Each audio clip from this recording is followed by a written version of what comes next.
നിങ്ങൾ അത് കഴിക്കാൻ പോണ ആനപ്പിണ്ടത്തിലുള്ള വണ്ട. അയ്യോ ഇതാ ഞാൻ കഴിക്കാം.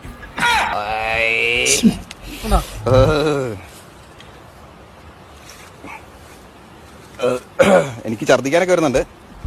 അതെന്താ ഞാൻ കഴിച്ച ശീലം ഉണ്ടാകൊണ്ട്. എന്താ ടേസ്റ്റ്? ഈ ആനപ്പിണ്ടം ഒരു മണവും ഇല്ല, സ്മെല്ലും ഇല്ല. ഒരു സ്മെല്ലും ഇല്ല. കഴിക്കാൻ സൂപ്പർ. മനുഷ്യന്മാരുടെ മലത്തിലും മൂത്രത്തിലും അടുത്തൊന്നും പോകാൻ പറ്റില്ല. അപ്പൊ ഇത് മരുന്നാണ്. ഇത് പല കാട്ടിലും നമ്മൾ കാണാത്ത മരങ്ങളും ചെടികളും കഴിച്ചിട്ടാണ് ഈ സാധനം ആന കഴിക്കുന്നത്. എനിക്ക് കുളിര് വരുന്നുണ്ട്. ചെതലിനെയും തിന്നുവാണ്.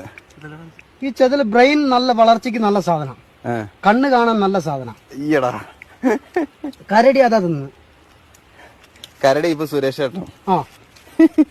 സുരേഷ് മേപ്പാടി ഒരു കരടീനെ പോലെയാ.